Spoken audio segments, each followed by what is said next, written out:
Nessa videoaula, o tópico que será abordado é curvas e superfícies.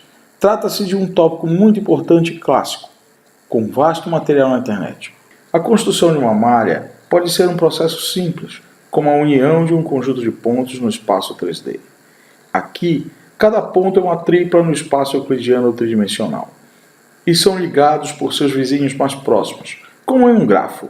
Assim, vocês podem imaginar que uma malha 3D pode ser guardada como se guarda um grafo, através de uma matriz de adjacência ou através de uma lista de adjacência. Essa malha pode ser bem complexa, como é uma cena 3D, com vários objetos e cenários. Também pode ser um objeto complexo como um automóvel ou uma face humana. Quanto mais pontos na malha, mais realista fica a cena final. Por outro lado, mais pesada para processar computacionalmente.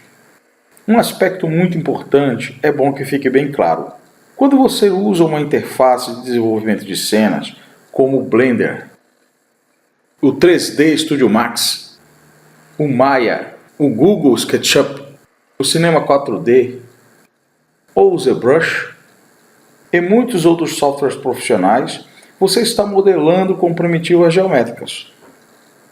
O design ou construção de um projeto gráfico é o processo de usar primitivas geométricas como esferas, cubos, tetraedros já pré-prontos para construir uma cena 3D. Mas o que está por trás da construção dessas primitivas 3D é o cálculo analítico de suas curvas e superfícies, que é o tema deste tópico da disciplina. Em outras palavras, é o cálculo de suas equações. Uma primitiva geométrica 3D é construída com dois tipos de elementos, pontos de controle e a curva propriamente dita, da qual queremos saber sua equação matemática. Essas curvas não necessariamente precisam passar pelos pontos de controle, mas sim seguir o caminho construído por eles. Se for uma superfície como aqui, essas curvas também são conectadas lateralmente entre si por novas curvas. Inicialmente, vamos estudar somente as curvas e depois generalizar o entendimento para superfícies. Existem três tipos principais de curvas mais populares: as curvas de Hermite, as curvas de Bézier e as B-splines. Mas uma vez que essas curvas são baseadas em polinômios, vamos lembrar o que é um polinômio e sua terminologia básica. Primeiro, o que é um polinômio do primeiro grau? Trata-se de uma equação linear com dois termos. Cada termo é multiplicado, também aqui chamamos ponderado, por uma constante que chamamos aqui de A índice zero. Por esse motivo, podemos também chamar de constante de ponderação. Esse polinômio, que aqui chamamos de P, também possui uma variável de avaliação, aqui denotada por T. Você deve ter estudado polinômios usando a variável x, mas aqui vamos usar t, que significa a mesma coisa. O comportamento desse polinômio, por ser de grau 1, é uma reta. Dizemos que p é função de t. À medida que t varia, p também varia, segundo a equação dada. Notemos também que o índice A índice zero é chamado de termo independente, pois não é ponderado por ninguém. Na verdade mas é desconsiderado, porque o termo de potência que multiplica A índice zero é justamente elevado a zero, tornando-o igual a 1, e por isso é desconsiderado. Também podemos apresentar o polinômio P em sua forma matricial. Assim, os termos de potência T ficam separados das constantes de ponderação. No caso do polinômio de grau 2, ele possui três termos, um a mais que o polinômio de grau 1. E a forma de matriz também possui um termo a mais em cada um dos vetores. O vetor de potências e o vetor de constantes ponderadoras são agora 1 por 3 e 3 por 1, respectivamente. Sua forma é, portanto, uma parábola. Por sua vez, o polinômio de grau 3 possui um termo a mais que o polinômio de grau 2 e, portanto, dois termos a mais do que o polinômio de grau 1. Seu formato é semelhante ao de uma parábola, mas seu crescimento é bem mais acentuado do que ela. E a forma matricial é agora a multiplicação de dois vetores, um 1 por 4, o de potências, e outro 4 por 1, o vetor de constantes ponderadoras. Mas uma vez que o polinômio é uma soma de termos, podemos representá-lo também pela notação de somatório. Assim, fica mais compacta e elegante. Note as diversas maneiras de representarmos as constantes ponderadoras. E da mesma forma, as diversas maneiras de representarmos as variáveis de avaliação. Resumindo o que foi falado aqui sobre polinômio, polinômio é um somatório de vários termos, onde cada termo possui um vetor de variáveis ponderadoras e um vetor de potências. A variável que potencializa cada termo do vetor de potências define o grau do polinômio, que no caso aqui, 3, significa grau 3. Outra temática interessante é a avaliação do polinômio. Avaliar um polinômio é atribuir um valor à sua variável de potência e calcular o resultado final. Por exemplo, se t igual a 0, o polinômio será o termo independente. Se t igual a 1, o resultado será a soma de todas as constantes ponderadoras. Agora levaremos essa ideia de polinômio para estudar as curvas e superfícies em computação gráfica, começando pelas curvas de Hermite. Uma curva de Hermite é um polinômio construído a partir de dois pontos, aqui chamados de P1 e P2. Esses pontos são triplas para o espaço 3D. Em cada ponto também são fornecidas duas tangentes, uma para a curva de entrada e outra para a curva de saída. Não se esqueça que uma tangente também é um componente triplo, com vetores em 3 direções. Dado isso, a curva é gerada a partir dessas informações. O espaço válido que trabalharemos é normalizado, portanto, entre 0 e 1. E a variável de avaliação do polinômio chamaremos de t, no lugar de x, como é mais conhecida. Assim, o polinômio que representa a curva é função da variável t, dos pontos P1 e P2 e das tangentes T1 e T2. O polinômio é, destacando, um conjunto de 3 polinômios, um na direção x, outro na direção y e outro na direção z. Aqui, definimos que cada polinômio, um para cada dimensão, é do terceiro grau, tendo, portanto, 4 termos. O objetivo aqui é descobrir os valores das constantes de cada termo, considerando os valores de entrada P1, P2, T1 e T2. Sendo assim, temos que descobrir 12 constantes, 4 para cada polinômio. Para simplificar a explicação, vamos demonstrar os cálculos do polinômio isoladamente em cada dimensão, começando pela dimensão x. Por isso, vamos mostrar o polinômio sob a forma matricial, isolando o vetor de potências. Isso deve ser feito da mesma forma para o polinômio da dimensão y e para o polinômio da dimensão z.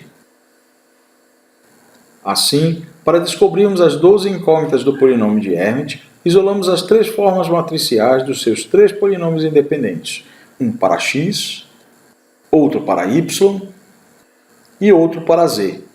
Aqui, demarcamos em vermelho essas 3 variáveis, 4 para cada dimensão. Relembrando o esquema inicial da curva de Hermite, um polinômio com 2 pontos e 2 tangentes, podemos pensar agora que informações podemos tirar dele. Com certeza, podemos calcular o polinômio no ponto t igual a 0. Também podemos dizer, avaliar o polinômio no ponto t igual a 0.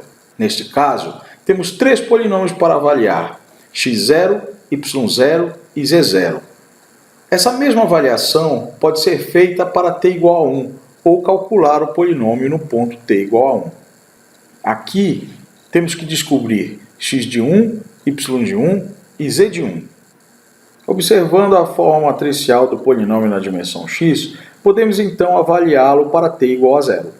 Nesse caso, todos os valores do vetor de potência, com exceção do mais à direita, serão iguais a 0. Isso faz com que o polinômio na direção x, no ponto t igual a 0, seja igual a dx. O mesmo acontece com o polinômio na direção y, que é igual a dy, e com o polinômio na direção z, que é igual a dz. Sendo assim, descobrimos que os valores das constantes dx, dy e dz são exatamente as coordenadas do ponto P1, fornecida em t igual a 0, respectivamente. Das 9 constantes que devemos descobrir, 3 já achamos. São elas dx, dy e dz. Uma de cada polinômio de uma dimensão. Assim, os valores de dx, dy e dz são exatamente as coordenadas do ponto P1, que também são os mesmos valores dos polinômios x de 0, y de 0 e z de 0.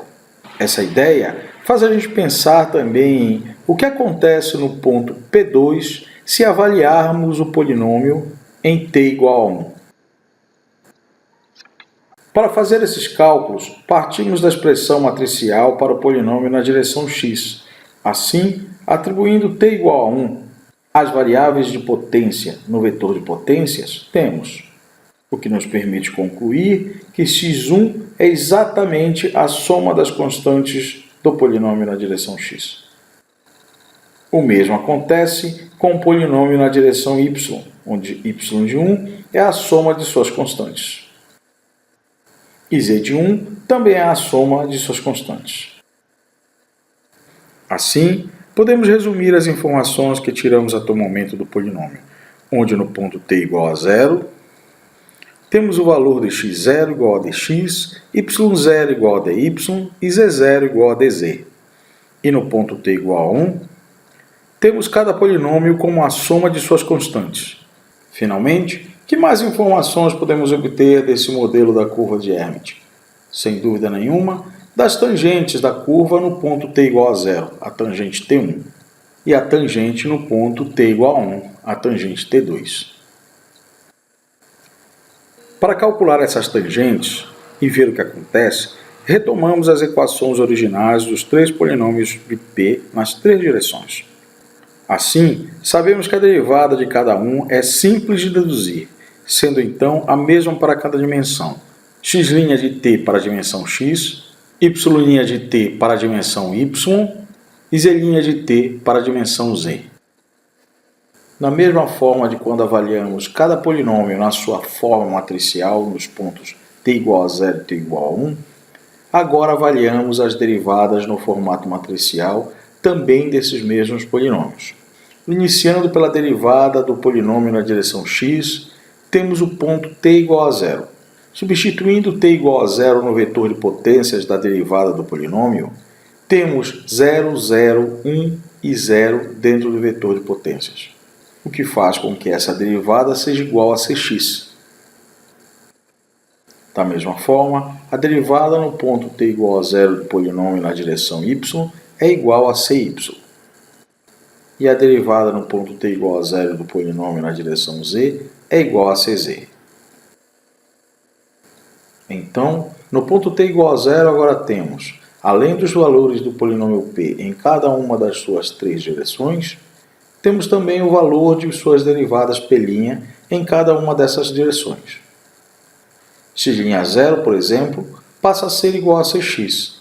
Assim, da mesma forma, y'0 é igual a cy e z'0 é igual a cz.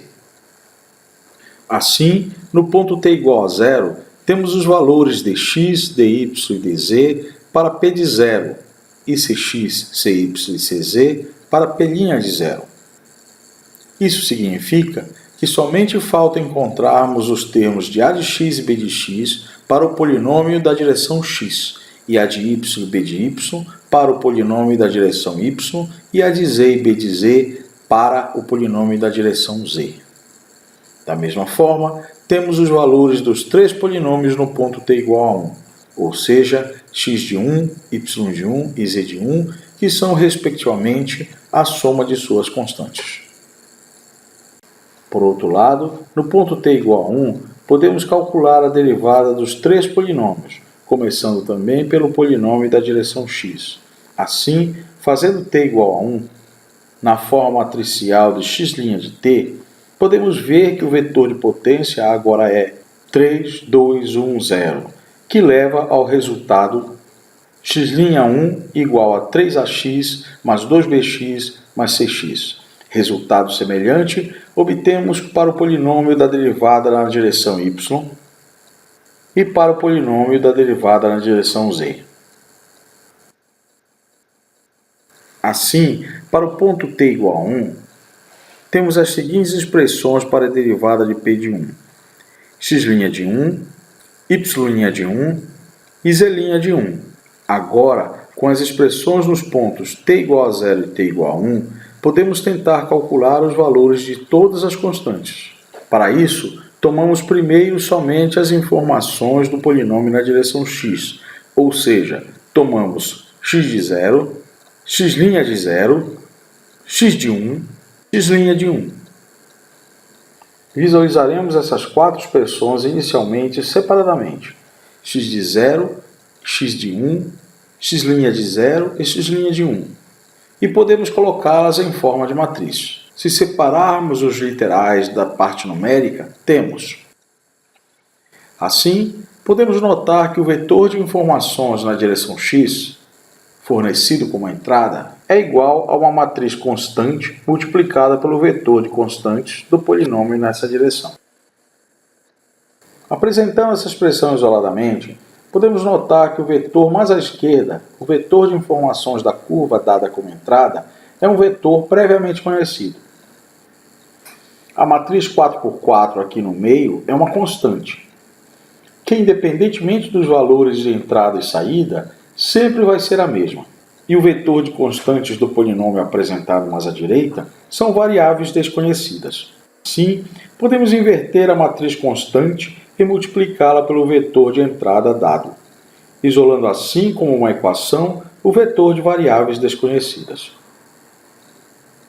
Isso quer dizer que AX, BX, CX e DX dependem de uma matriz numérica constante multiplicada pelo vetor de informações de entrada.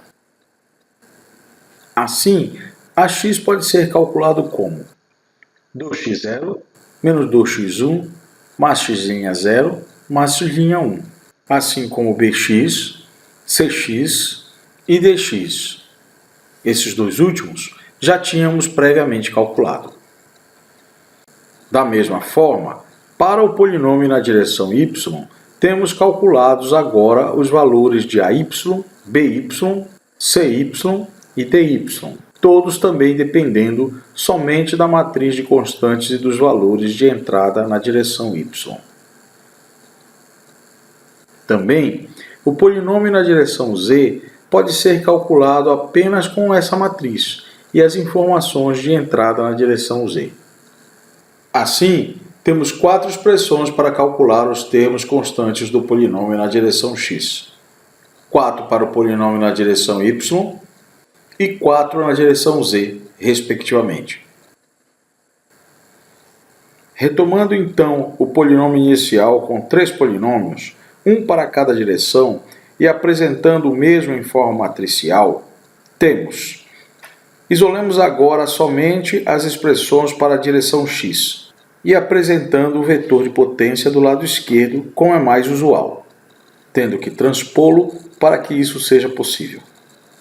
Substituindo cada elemento AX, BX, CX e DX pelas expressões deduzidas previamente, e separando a parte constante da parte de informação variável de entrada, temos uma expressão final para o polinômio na direção x. Assim, do mesmo jeito, temos um para a direção y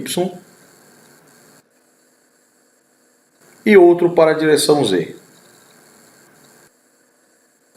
Essas três expressões calculadas são os polinômios da curva de Hermite de grau 3. Os valores de xt, yt e zt são as expressões polinomiais de cada direção.